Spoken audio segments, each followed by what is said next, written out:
Algebra 2. Great to see you guys. Well, I've got a treat for you today because guess what? This is the last lesson in our Algebra 2 Saxon Math. So we're looking at lesson 129 today. And I want to point out to you that there are several concepts that are in this Algebra 2 curriculum in our lesson 129 that we'll be looking at today. Now, some you have been very familiar with. In fact, if you had a pre-algebra or if you went through Saxon Algebra 1, you should have covered a few of these concepts before, but we're going to add to those curriculums because that's what math does, is they take what we know and add a little bit more to it. So today we're looking at lesson 129. Now, this lesson is very big on data, how to present data, and how to easily convey data to others. We live in a data-driven age. You know, one concept, the very first concept that they go over is the stem and leaf plots. Now, maybe you've heard of stem and leaf plots before, maybe you haven't. Please don't be intimidated by them. You know, we have bar graphs, we have circle graphs, we have line graphs. Those are the basic ones. But stem and leaf plots, what's interesting about them is that they show every piece of data. You know, if I showed you a circle graph and I said that this was my class and this was how many made an A, what percent made an A, what percent made a B, what percent made a C, what percent made a D, and what percent made an F. You might be really amazed by that circle graph. What if I only had 4 students and you thought, wow, there were no C's, D's, or F's? Well, if I only had 4 students, then that might be part of the reason. So it gives a better understanding of how much data you have.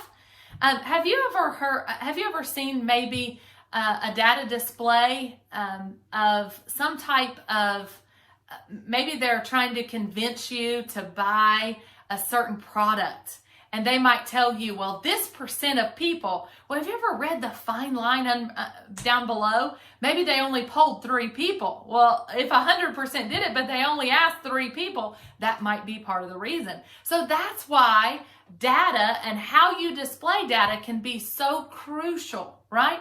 You know, if I tell you that 100% of people buy produce in the store, but I only go into produce and ask those people, is that accurate data? You know, in order to know how many people bought produce, I would need to stand at the outside of the store, right? And then ask people as they're coming out, did you purchase produce today, right? Because if I stand there, what if someone came in and looked around the produce and said, I didn't really like it, and they didn't buy anything, walked back out? So even standing at the registers wouldn't be accurate. So do you see that how data is presented and facts behind it are just as essential as knowing the information they're conveying? That's why how we show data is so crucial in this day and age that we have so much data listed in front of us, right? So up on the board, I've taken the time ahead before I started this video. I actually wrote down in our practice problem in Saxon, practice A, it asked us to, there were 50 test grades. So let's say I had 50 students and I was wanting to see how did these students do on this test. So what I could do is take a look at this practice problem. Now, one thing I want to point out to you about a stem and leaf plot that's very crucial is your numbers have to be in order. So I took the time to actually take the numbers in my book. Now, some of you at home, your parents may say, do not write in that book. I'm going to resell it. I used a pencil. So one concept I thought of later is I should have just taken this to my copy machine, copied it off, then I could have written right on it and put it in order. But I did make sure I kind of circled and marked out. So I went through and said, where's all the 50s? Where's all the 60s? Where's all the 70s? And I put all those numbers in order. Now, one thing I want to point out to you is I made sure to count that I had 50 at the end just to ensure. Always verify. Always check. Did I get everything? So I have put those 50. Now, it asks you to make a stem and leaf plot of the data. So that's what I have done. I have taken each one. Notice it started with 47. So my stems are the tens place. 47, 48, 49. My leaves are the ones place. Now, one thing I want to point out to you, Saxon, when it does a stem and leaf plot, it actually puts commas in between those. Now, I have taught in other curriculums, and they say not to put commas. I like it better without the commas because I think it's easy to line them up and you don't need the excess number of commas. So I would encourage you, maybe you'll be in future maths later on, make sure you look over your curriculum and see what they expect of you. But I have had both curriculums, so this is just the way that I put it in format. Notice that you would have 80 before you would have 81. There were no 82s, so I go directly 83, 83. There are two of them. I don't just write it one time because I had two students who made an 83. Notice there are tons of 4s here. 1, 2, 3, 4, 5. 5 students made a 74. Now, that is the most common number, so I know my mode, just from looking down through that, my mode is 74. Because mode means the number used the most often. Mode means most often. So 74 would be my mode if they ask me. So a stem and leaf plot is really good because I can see every piece of data and I can easily find my mode. Another fact that I can easily find is my range. What is my range? My range is the difference between the largest minus the smallest. So how do I do that? I go to the largest number, 99 minus 47. So what is my range? Well, that would be 52. So that's actually a pretty big range. So my students scored a range of 52 points on this test. So I had some pretty low test grades, but I also had some very high test grades. Well, I can see that the highest interval, now what's an interval? Well, this would be the 40 to 49 interval. 50 to 59 interval was the smallest because notice it's very small. Now, the 60 interval is pretty big, but I know the 70 to 79 interval is the largest. So if I asked you that, you would know the interval is the one that's the longest because notice all these are lined up. I've seen students before accidentally try to squish some in. You want to make sure they're lined up neatly. Notice this 9 is in line with those, even though there's nothing here, right? So I want to make sure all of these are lined up, right? All right. Now, one thing that Saxon does not push in this curriculum that I've had in other curriculums that I really want to point out to you is you should always have a key on every one of these. So somewhere on the side, you should write key equals, and then pick any number. It doesn't matter. 6/0 equals 60. And you would just want to kind of box that. You can put it off to the side. You can put it down in the bottom corner. It doesn't matter. But every time you make a data display like this, you should always have a key. Because how does your, if I don't have, and I should also have a title, shouldn't I? So right now I've got Algebra 2, Lesson 129, right? This is Practice A. But I should put a title and whatever type of test scores it is, right? Like maybe data display test scores, or if I had a certain grade level, like 11th grade algebra test scores or something. I'm not sure, but you all understand your title should be there, but you should always have a key. Because sometimes this may be key equals 6/0 equals 6.0. So if it's used in science class, it might be a decimal place. Now, I do want to point out to you, we didn't have any hundreds on this test. How would I write 100? Well, I would go one step further. Let's say that a student did get 100. You would write 10 here and then write 0 here. That would be 10/0 is 100. So we didn't have any hundreds, so please don't add that on your paper, but if we did, that's what we would do. The stem would be 10, the leaf would be 0. Because you only have one digit as the leaf, and then your stems are the tens or the hundreds and the tens in the case of the 100, right? So I hope that makes sense to you. Now, one thing I want to point out to you is, this will seem very silly, but turn your head ever so slightly to the right. When you look at this is actually a side. If I turn sideways, this would show us what a histogram would look like. Do you see that I would have 3 numbers? 1 number. Then I would have, wow, a huge number. This is how I make a histogram. Now, don't do this on your practice problem. I'm just wanting you to see how these look. So a histogram is set up in intervals. Do you see that? And a histogram always touches each other. So if I were to make a histogram of this, it would actually be turned up, and I would see that the largest interval is 70 to 79. Now, please, again, I'm reiterating this because I want to point out to you, just a moment ago, we were finished with practice A. I just wanted you to see different ways that we could present data. So maybe I didn't have time to write out all of my students' grades, or maybe it might embarrass some students if I actually put their grade up there, right? So what I could do is make a histogram, and then actual grades aren't known, but we would know there were 3, somewhere between 40 and 49, 1 in the 50 range, 1, 2, 3, 4, 5, 6, 7, 8, 9, 10, 11 in the 60 to 69 range. Does that make sense? So a histogram would actually look somewhat like a bar graph, but what I would do is actually put intervals, 40 to 49. And then I would actually, over here on this side, I would have the numbers 1, 2, 3, 4, 5, 6. I would have to go up pretty high to get all the way up here to 11. But the first one would only have 3, right? So this histogram, and I would shade that in. Now the next one would be just as wide, but it would only come, and it would be 50 to 59. But then the next one would be 60 to 69, and it would have quite a few, right? We've already said it would be 11. Now, one other thing I want to point out to you is when you're making these, you should always use a straight edge. I'm just eyeballing it as I use my expo marker. But at home, I hope that you would take time to make sure you measure these.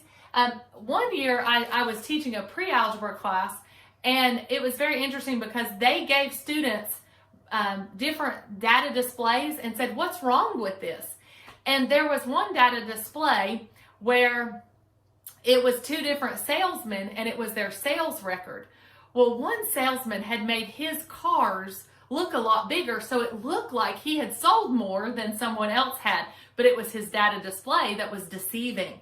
So that's why it's so important that we take the time to learn how to present that data, because you never know what field or industry you might be in later, and you need to quickly explain that. Imagine if you had to write out verbatim what every single person did. Aren't you thankful that we have data displays that we can easily give that data in a very quick format? Now, let's go back to this stem and leaf plot that we were working on before, and we talked about mode, we talked about range. Now, I do want to mention that your book actually asked you to find the range. Now, one thing you could easily do is find the median. What's the median? That's the middle number, right? Mean is average. And this is a silly way that I remember it. Mean, have you ever noticed that when a student gets a grade, they feel like their teacher gave it to them if it's a bad grade, right? They say, my mean teacher gave me this grade, right? Well, in reality, we know it's the grade we earned, right? You studied, you tried to learn it and apply it, and that's the grade you earned, right? But sometimes we just kind of feel that maybe the grade wasn't a good reflection of us. So we might say, my mean teacher gave it to me, right? So I remember my mean teacher averages my grade. She just averages, right? Or they just average your grades. You're the one that earns it. So an easy way to remember, mean means average. That's what teachers do. And teachers aren't mean, are they? You know, it might come as a surprise to you all, but when I'm grading my students' work, I'm actually cheering for them. Come on, you can do this, you can do this. Oh, I know you knew it, right? So we're actually not trying to be mean or give you a low grade, but it's a silly way to remember. My mean teacher averages. So we take the total number. If I were finding the mean of this, I would add up all 50 of them, and I could use my calculator and do that. Now, graphing calculators have a neat function that you can actually plug in all the data, and it will easily tell you your mean. It will tell you multiple different things, the standard deviation, and we're going to talk about that in a minute. So that's something very interesting that I would encourage you to YouTube how to plug it into a graphing calculator, and there's some great resources out there. So your graphing calculators will come in handy. But average, I just plug all these up, and I add them together, and I divide by the number I have. I know I have 50, so I divide it by 50 to see what the average grade is. I would guess it's somewhere in the 70s because there were so many of them, right? Now, there were quite a bit of 60s and 80s, but again, because this falls somewhere in the middle as well. So if I were trying to find the median, now, have you ever heard someone say, don't watch out for the median? What are they talking about? Well, you might have a road where people are going this direction, and then the road's going this way, and they might have a grassy area and a turning lane here. That's what we call the median, right? The median is the middle. So another great thing about this stem and leaf is I can easily find the middle of my data. Now, it does not ask you to find it, but there are 50 of them. So if you have an even number, you have to find the middle two, add them together, divide by 2, and that's your median, the middle. If it's an odd number, just find the middle. So I would need 25. So 1, 2, 3, 4, 5, 6, 7, 8, 9, 10, 11, 12, 13, 14, 15, 16, 17, 18, 19, 20, 21, 22, 23, 24, 25, right? Because 25 plus 25 is 50. So it would actually come right here, wouldn't it? 25 and 26. So actually in this information, because they're both 5s, it still would be 75, wouldn't it? So that's great. So 25, good. Halfway between those two is what we're looking for.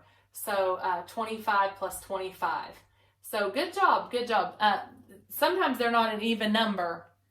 All right, so then you would just find the middle one. All right, now, so we talked about mean, median, mode, and range. Then we've also talked about stem and leaf plots, and those are very important. So we've already done practice A. This lesson has quite a few concepts in it, so I just wanted to take time to do that. All right, now it talks about finding the mean, median, mode, and range of some numbers. Now, I want to reiterate to you that before this lesson started, I took time to put these numbers in order. So make sure at home you're doing that. I've had students before that have tried to find the mean, median, mode, and range, and they forget to put them in order because if they, especially on standardized tests, they're going to mix up that order, and one option is they're just going to put that middle number in there. So always make sure you put your numbers in order first. All right, we put a lot of work and effort on this board, but we're going to go ahead and erase it, friends. All right, so we've talked about our stem and leaf plots, and now we've already introduced mean, median, and mode and range. So let's just take a few moments and do practice B. So it gave us the numbers 4, 5, 2, 3. They gave us small numbers, I'm thankful, huh? 10, 8, 15, and 5. All right, so let's count up how many numbers. 1, 2, 3, 4, 5, 6, 7, 8. So it only gave us 8 numbers, right? So the first thing I want to do is I want to put those numbers in order. 2, 3, and I mark them out as I do it. 4, 5, and 5. 4, and don't forget to write 5 2 times because there are 2 of them. Then I've got 8, 10, and 15. Now, I'm going to verify 2, 4, 6, 8. Always take those few seconds to verify. Have you ever missed something and got to the end and thought, oh man, I missed one number? So be on the lookout for that. All right, so I've got all 8 of my numbers. I've checked it and I've made sure. Now, in order to find the mean, how do I do that? My mean teacher averages my grades. So all I'm going to do is add these together, and I can do that very quickly in my head or with a calculator, right? Well, I know 8 and 2 make 10. Another 10 is 20, 30, and then I've got 37. So 37 plus 15. What is that? So together I've got 52. So that is all 8 of my numbers added together. So that's my total sum. How do I find it? I divide by the number I have. In this case, I have 8 numbers. So 52 divided by 8 is my mean. So my mean is 6.5. So the total of all those added together divided by the number I have, that's my mean, right? Now it asked me to find my median. Median is the middle. 1, 2, 3, 4. 1, 2, 3, 4. So the middle would be in between these two numbers. Well, they're both 5 and 5. I can add them together. 5 plus 5 is 10, divided by 2 is 5. So it's the same number. I don't even need to do that. If the same two numbers are there, then it's just that number.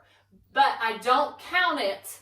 I don't count the number 5 because I added, it was an even number, so I had to find the middle of those two. So that's why I drew a line there and put the 5 up above it. Unfortunately, that leaves me with 4 on this side, 4 on this side. So I'm going to have even again, and I'm going to have to add those two numbers. So my median is the middle. The median is 5. Now, my mode. What does my mode mean? My mode is the number used the most often, right? What number is used the most often? Well, the only number that's used more than once is 5. So my mode and my median are the same number. I want to remind you that if 5 hadn't been there, let's say 5 or 7, then this median would have been 6, because 5 plus 7 is 12 divided by 2 would have been 6. But it also would have meant that every single number had have only been used once. Then I would actually write the words no mode. Do not write 0, because 0 would signify that 0 was used the most. So very important to be on the lookout for that. All right, so mean, median, mode, and then range. What's my range? Range is where I just take the largest minus the smallest. So 15 minus 2 is 13. So my range is 13. And part of that is because 15 is, all these numbers started out pretty close together. Look at that, 2, 3, 4, 5. These are all clustered together. And then it started branching out a little bit further, right? 15 is 5 away from 10, but all of these were one number apart. So you can see this end was much larger. Now, I want to draw into a point. There is something called a box and whisker plot. And your book does not take the time to teach that. And I do want to teach you at home that, just because that might be another data display. So since we've already got this information written there, let's take a moment to do a box and whisker plot. So this is what I would do. I would come down below and write a number line. So I would start here, and I might put, you could even start at 2, 3, 4, 5, 6. All right, notice that I'm just making a number line. 12, 13, 14, and 15. All right, sometimes people write a few numbers above it and below it.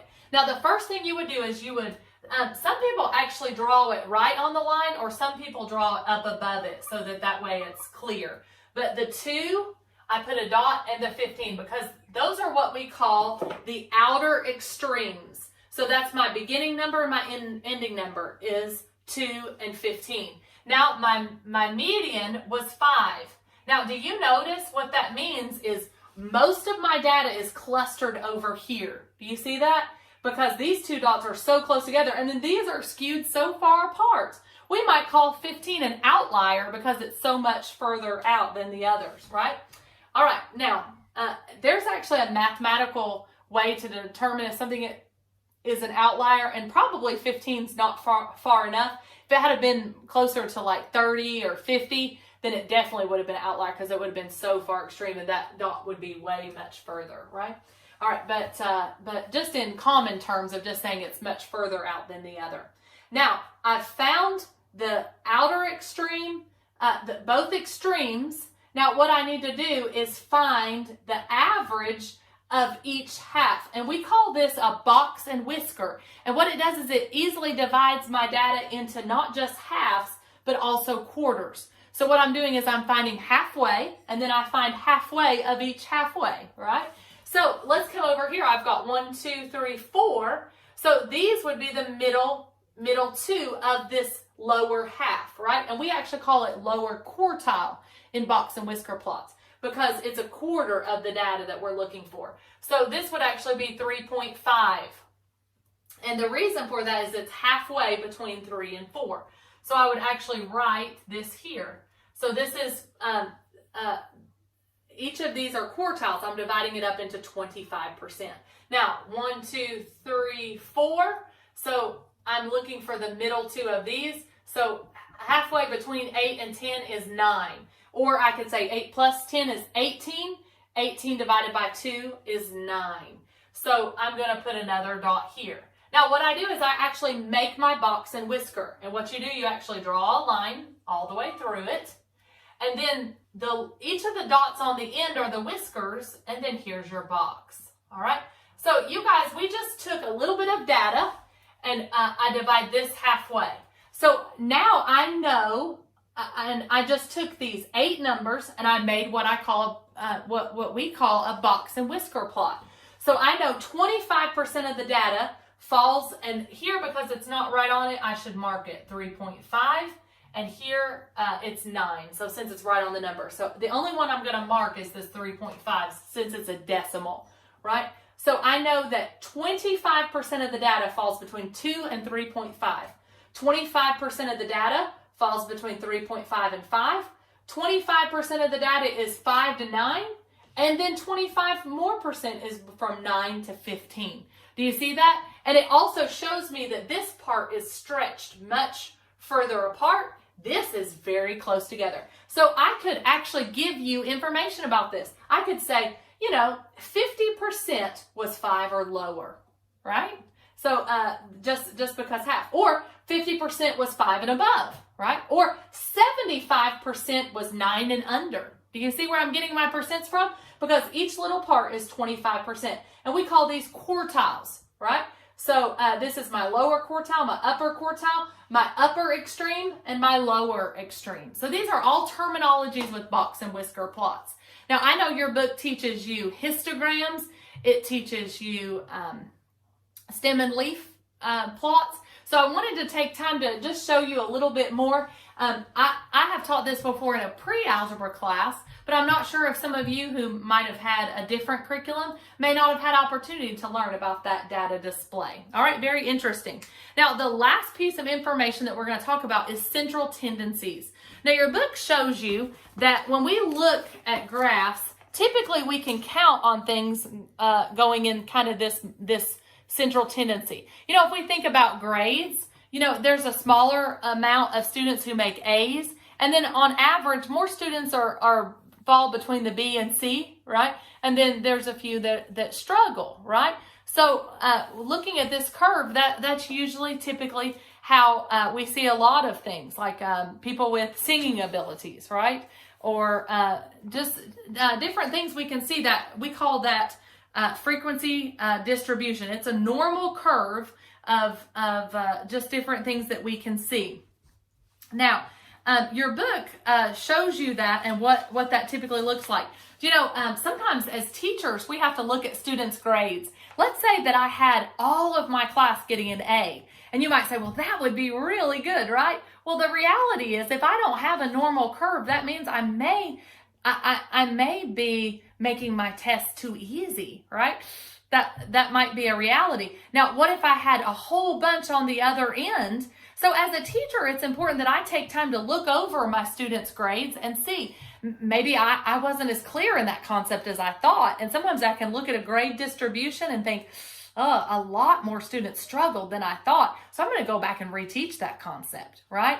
So that's why it's very important that we look over things and look for that central tendency. Now, the last concept that I want to talk over with you guys is what we call standard deviation. Now, we kind of talked about how numbers relate to each other, but in a standard deviation, what we're doing is we're actually finding the average of a group of numbers and then seeing how close those numbers are to each other. Now, in a standard deviation, the smaller the number, that means the data tends to be closer together. So say I was asking for students to practice a certain concept, and I asked, each student. How many times did you practice? How many times did you practice? I want that standard deviation to be close together. I don't want it to be 0, right? But let's say I asked every student to practice 5 times. Well, maybe I had most of the students that practiced 5 times. I had a few practice 20 times. And I had a couple who forgot or only practiced one or 2 times. Well, I would still want that standard deviation to be about 5 times that every student practiced that concept, but I could then figure it out and see how close was the class, the standard deviation of that. Were most of them in that ballpark where they did what they were supposed to? So standard deviation. When I used to teach upper level math, I would actually have the students find the prices on the internet of 10 homes in their neighborhood. And then I asked them to find the standard deviation of the homes to see, because that way they could see if the homes around them were in the same price range, and then see if the standard deviation was small or large. And we actually found a lot of interesting things through what the students did and based on the neighborhoods around them. So it actually really, the students enjoyed that fun exercise that we did in practicing standard deviation in a practical way in our neighborhoods, right? Because we don't want to have the most expensive house in a neighborhood, but we also don't want to have the least. So we want to see, are we in that central tendency right there, right? Okay, so how do I find standard deviation? Now you can actually Google this and it will give you it will actually give you the formula for standard deviation, but it might look a little bit scary because there could be there could be abbreviations that you've not learned before, like the average, and they put X with a line over it for average. So if you look at that, that might be a little bit intimidating. So instead, let's talk about how to find standard deviation. So what do? Well, your book shows you the first thing we do, and we're doing practice letter C. We've already done A, B, and now we're doing C. So the numbers are 5, 7, 9, 14, 8, and 5. So I have 2, 4, 6 numbers, and I want to find the standard deviation of those numbers. Now, we don't know what these numbers signify. It could be the number of, let's say our neighborhood, everybody, there were some neighbors that all decided to grow watermelons. And one neighbor had 5 watermelons, one neighbor had 14, and another one had 5 along. So do you see, we don't know what these numbers are, but it makes it more fun solving something if those numbers have a purpose or a meaning, right? So 2, 4, so we had 6 neighbors, right? And that's important to know that we had 6 total. That is very important. So I'm going to just put my 6 over there and circle it, right? All right, so let's put them in order. 5, 5. I've got 2 5s. I've got a 7, an 8, a 9, and a 14 was the highest one, right? So now I've got them in order. I know that I could find my range, 14 minus 5, right? So my range is 9. My mode is 5 because it's used twice, the most often. All right. Let's see, mean. What would my mean be? My mean would be, I have to add all these up and divide by 6, and we're going to use our mean in just a moment. So let's wait on that. But my median, since there are 6 of them, the median, the middle number would be 7.5. How did I know that? Because 7 and 8, I could add it together as 15. 15 divided by 2 is 7.5. Or I knew 7.5 was halfway between 7 and 8. All right? So that's my median. So I just wanted to go through those terms again with you. But when we're looking at standard deviation, I need to use my mean, my average. So let's do that very quickly. Let's average these numbers. So I'm going to add them together. I know that 5 and 5 make 10, and 7 and 8 make 15, so that's together 25, plus 9, plus 14. All right, so what do I get? I got 48, and I'm going to divide that by 6. So my mean, or my average, either one, is 8. All right, so how do I use standard deviation? Well, I take each of these numbers and I subtract it from 8. So 8 minus 5 is 3. I take 3 and I square it. So 8 minus 5 is 3, 3 squared. Plus, again, 8 minus 5 is 3, 3 squared. 8 minus 7 is 1, 1 squared. 8 minus 8 is 0. 0 squared is still 0, friends, so I really don't even need to write it. Then 9 minus 8, notice 9 is larger, so it's the absolute value of that. So I'm never going to have a negative number because when I square it, that's why. So 9 minus 8 is 1, 1 squared. All right, and then 14 minus 8 is 6, all right? So I'm going to have 6 squared, all right? Now, I'm going to take all those numbers and I'm going to add them up together, all right? So you can just grab your calculator. I know that this is 9 plus 9 is 18. 18, 1 squared is still 1, right? So 18 plus 1 squared is 1. Plus another 1, because 1 squared is 1, plus 6 squared. What is that? 36, right? So that total is 56. Now, what do I do with that number? All right, so I actually divide it by the number I have, right? So I've taken all the numbers. I first found the mean. Then I subtracted the mean from each one. What I'm wanting to see is how far each one is away from the average. Then I took that number and squared it. So I subtracted, found that. Then once I have that number, I divide by how many I had. I had 6, right? So I divide it by 6, divided by 6. I got 9.3 repeating, or 9 1/3. And then I square root that number. So I'm going to square root it. And I end up with the standard deviation of this number is 3.0. And I'm going to round it to the nearest hundredth. So it was 5.5, so I rounded the 5 up to a 6, okay? So notice I put a wavy sign because I rounded it. So the standard deviation of this number is 3.06. That's actually very good. The smaller the standard deviation is, the closer the numbers are together. And you'll notice in one of the practice problems on page 535, their standard deviation was 7. Well, their numbers, that means, were further apart. So most of our numbers were pretty close together. 14 was a little bit spread apart from the others, but they're still very close-knit together. So most of the numbers that we had to square were pretty small, right? Ended up less than 10 for each of these except for 6 squared, right? So very interesting when we take time to look over those. So I hope you enjoyed it. I hope that it doesn't intimidate you by different ways that we can present data. I hope that it actually makes you realize that as you're older and have to present, you might be in college or in some kind of business meeting where they ask you to present some data, and you might think, what ways can I easily present this without having to give every single piece of data? Well, those data displays are going to come in handy. Thanks for joining us, and I hope you have a great day.